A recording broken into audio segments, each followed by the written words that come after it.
Esta es la primera vez que una mujer estadounidense llega al país natal de su esposo, Irán. Tan pronto como el avión aterriza, su cuñada le da una orden inmediata: ponerse el chador negro musulmán. De lo contrario, corre el riesgo de ser disparada. Ella no tiene otra opción que obedecer. Pensaba que así estaría a salvo. Pero antes de llegar a su casa, dos hombres armados se le acercan, solo porque su flequillo se asomaba un poco. Las mujeres rápidamente ayudan a Betty a ajustar su velo, hasta que su cabello queda completamente cubierto. Los milicianos se van. Como una auténtica estadounidense, Betty se ve profundamente impactada por las tradiciones de Irán desde el primer día de su llegada. Pensaba que solo acompañaba a su esposo a visitar a su familia, pero no esperaba que, cuando quisiera regresar, se enterara de que él ya había renunciado a su trabajo en Estados Unidos. Incluso a ella y a su hija se les prohíbe salir. Este golpe fue difícil de aceptar para Betty. De repente, estalló con una fuerte sensación de rebelión. Su esposo, que siempre había sido amable y tranquilo, la golpeó por primera vez. Y esto apenas era el comienzo de la pesadilla. Se dio cuenta de que ahora solo podía depender de sí misma. Tomó todo el dinero en efectivo que había en casa y planeó comprar un boleto de avión para escapar, pero su esposo le confiscó el pasaporte y las tarjetas bancarias. Entonces, buscó la ayuda de la embajada, pero pronto se dio cuenta de que no había embajada de Estados Unidos en Irán. Tuvo que dirigirse a la oficina de asuntos estadounidenses de la embajada suiza. Al ver a un compatriota, Betty casi no podía hablar de la emoción, pero cuando explicó su situación, el funcionario le dijo que, al estar casada con un iraní, ahora ya era ciudadana iraní. Las leyes en Irán son extremadamente estrictas para las mujeres. El funcionario expresó simpatía, pero no podía hacer nada. De regreso a casa, nuevamente sufrió el abuso de su esposo. Después de esta experiencia, para que su esposo bajara la guardia, Betty empezó a hacer todo lo posible por mostrarse sumisa,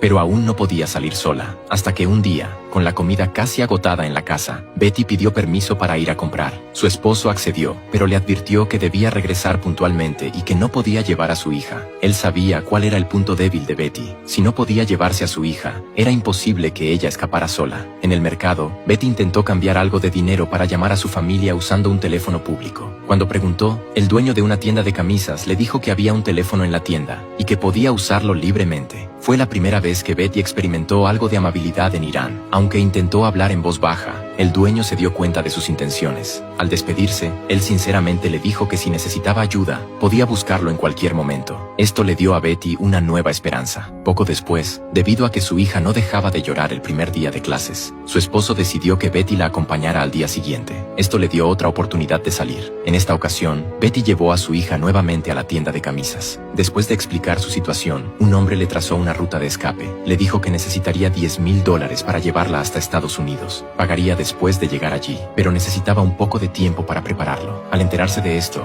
Betty corrió a llevar a su hija a la escuela. Sin embargo, su esposo ya la estaba esperando en la escuela. Lo que vino después fue una represalia violenta por parte de él. La empujó al suelo y comenzó a golpearla fuertemente, con los puños cayendo como una tormenta. No hizo caso a las súplicas de la hija. En el camino de regreso, aprovechando que su esposo pagaba el transporte, Betty intentó escapar. Sin embargo, él permaneció tranquilo y sereno. Al final, Betty no pudo escapar. Volvió con su esposo, esperando el castigo que él le impondría. Pero esta vez, su esposo accedió a dejarla regresar a Estados Unidos, con la condición de que vendiera la casa en Estados Unidos y luego regresara con el dinero, pero sin su hija. Este trato disgustó profundamente a Betty, pero su esposo ya le había comprado el boleto de avión. El tiempo que le quedaba era muy corto. Este día, el esposo de María recibió una llamada. La empresa tenía una tarea urgente. Necesitaba quedarse trabajando hasta la madrugada. Aprovechando que su familia estaba absorbida por la televisión, María, con su hija, salió sigilosamente de la casa. No quería que la vida de su hija se destruyera allí, así que María contactó con una organización secreta, que la envió a ella y a su hija en un taxi. Aunque sabía que esta aventura podría costarle la vida en el camino, también entendía que, si se quedaba, su corazón se moriría por completo. En el camino, fueron interceptadas por un control sorpresa de los milicianos. María rápidamente se cubrió el rostro con su velo. Los milicianos observaban atentamente el interior del coche. ¿Acaso ya las habían descubierto? Afortunadamente,